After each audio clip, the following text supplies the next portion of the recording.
You're watching Press TV. Time now for the news review. Iran has denounced the U.S. and European governments for what it calls hypocritical support for the recent riots in Iran. Foreign Ministry spokesman Nasser Kanani says American and European leaders and the media they support exploited the tragic incident of the death of a young woman to incite the riots.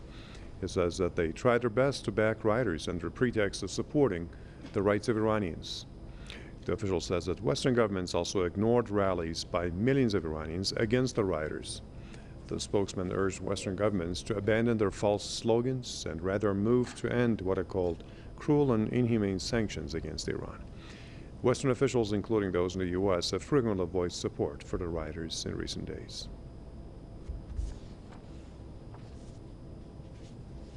Let me invite a couple of guests and ask their opinion about this. So, Olsi Jazexhi is a historian and social activist. He's joining me from Kuala Lumpur.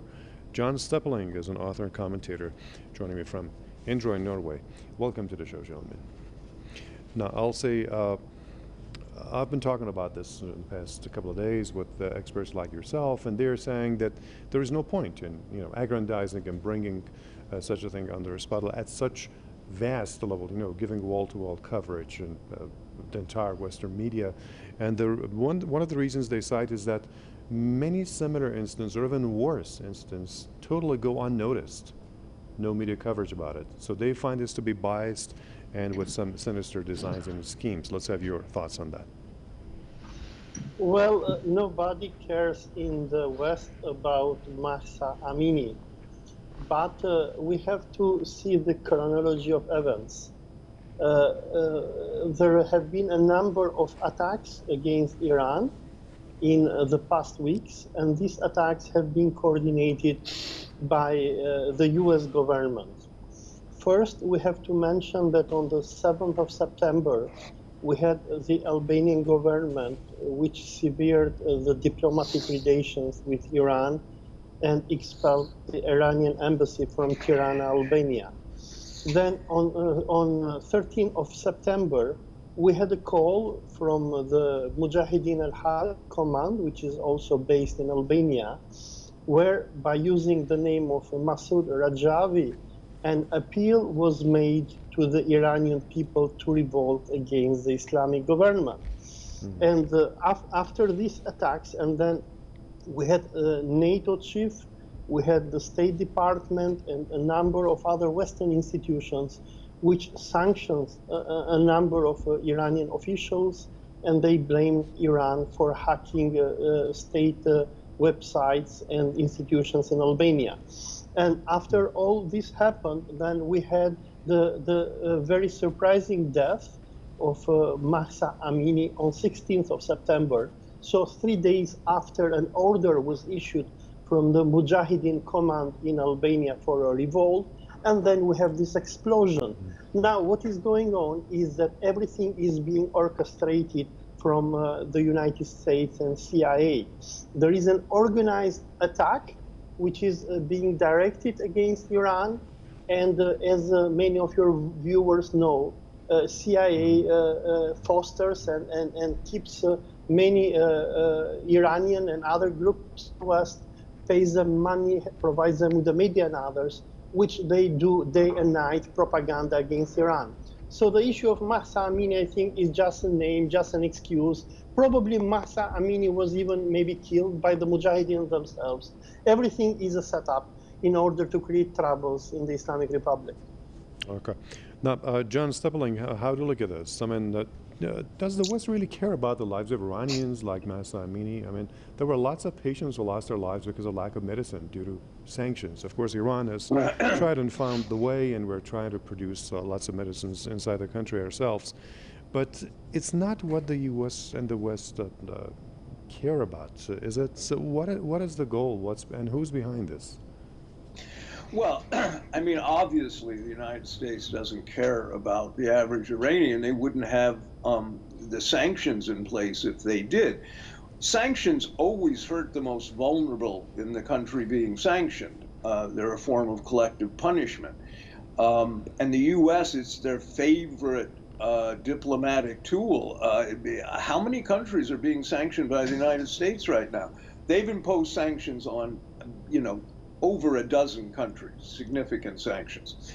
But more to the point here, you look at Western media. There have been protests across Europe, farmer protests in the Netherlands, in Germany, in Italy, in Belgium, massive protests against high energy prices in Italy, in France, in Germany, Slovakia, across Europe. The inflation is causing enormous hardships, and with winter coming, people are worried. So they have taken to the streets and massive protests. I mean, massive protests. They are invisible in Western media. There has not been a single image, a single comment given to any of these protests. What coverage you get are press conferences from Ursula von der Leyen or something, the Brussels cartel in place, and that's the narrative that Western media covers. Just as the Russophobic coverage of the Ukraine conflict from Western media completely inverts the truth. In terms of Iran, the same thing. And your other guess is probably right. I don't have any evidence, but this certainly follows the playbook of U.S. interference in foreign countries and the fomenting of protests and disruption. You saw it in 2014 in Kiev, of course, but it likely is CIA or Mossad motivated and orchestrated somehow, but I don't know. I do know that the U.S. has not mentioned the pro-government protests in Iran. They haven't mentioned the protests against the protesters. It's a completely one-sided coverage that serves, it's a narrative that has been in place for 45 years, I think, that the U.S. cares about the average Iranian, they care about women's rights, they care about, and it's all a fairy tale, of course. It's nonsense. Yeah, the funny thing is they talk about the caring about their internet and access to social media, but other more important matters are pushed to the sideline. Yeah. Now, also, there are lots of things that happen in the U.S., like gun violence. One example, what's happened to the U.S., lots of women are getting killed in the course of gun violence and there's shootings in the United States. Elsewhere, Palestinians are losing their lives on a daily basis. People in Yemen are losing their lives, and no coverage by Western media. Let's talk about this duplicity on the part of Western media, and this is a selective and this is discrimination. What can you call this? Well, let us start with your channel, Press TV, which is not allowed to be viewed in the West. We can start from here and we can see the double standards. I mean, the Americans and Israelis, they do not want Iran to have a voice in the rest of the world, and in particular in West.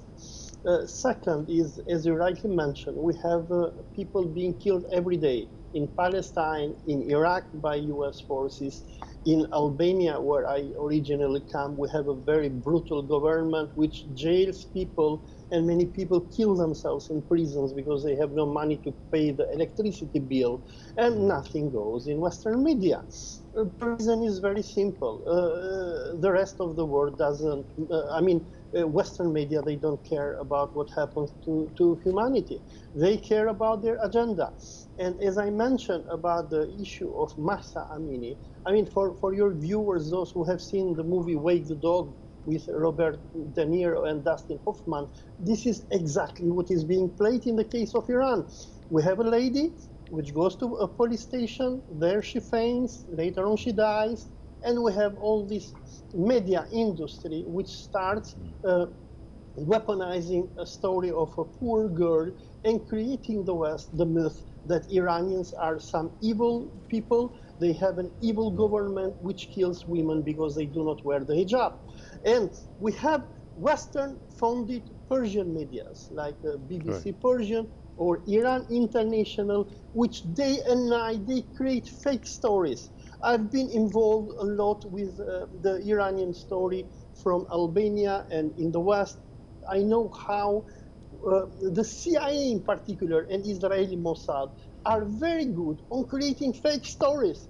I mean, if you go nowadays in Europe, or if you go to Fox News or some Western medias, you will read fantastic stories about Iran. You will read stories like Iran tried to bomb and kill politicians in Europe in 2018. They tried to car bomb in Albania. All are fake stories. They create fake stories, they plant them in small medias, and then they make big. And this is a playbook by the CIA. The intention is simple. They want, number one, to demonize Iran in the West, to show Iran as an evil, a terrorist regime. And when it comes to the Muslim world, they want to show Iranians as enemies of Islam.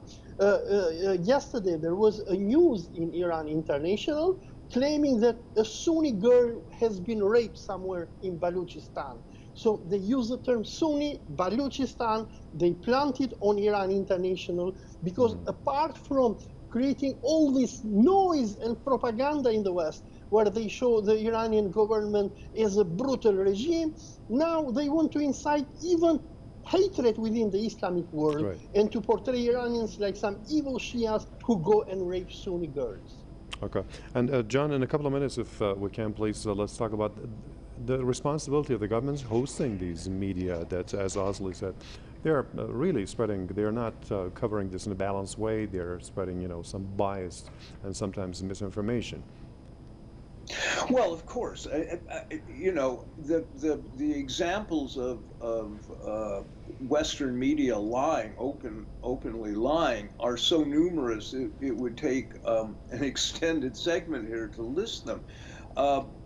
We can go back to the invasion of Iraq. We can note that the U.S. has hired Madison Avenue PR firms. Knowlton Hill is one of them, to create stories, babies torn from incubators in Kuwait, if you remember that one, Yellow Cake in Niger, mobile biolabs that Colin Powell humiliated himself in front of the UN with that story. But there are countless ones. There were a number during the dismantling of the former Yugoslavia. This is part of what the United States does, and they have a budget. The CIA has an enormous black budget, and they spin propaganda. I mean, I've never seen the level of propaganda, anti-Russian and anti-Putin propaganda, nor have I seen the magnitude of distortions that I have seen the last, say, 3 months directed towards Russia. Iran has been subjected to this, of course, for decades, and the U.S., has officially designated Iran a permanent villain and part of the, evil empire and so forth. These are old stories. So Westerners have a hard time getting a very clear picture of what is happening in Iran, or what the culture and what Iranian society is like. They have no idea, frankly. Okay, thank you so much. Olsi Jazexhi, historian and social activist in Kuala Lumpur. John Steppling, author and commentator in Indre, Norway. And thank you for watching this episode of the News Review on Press TV.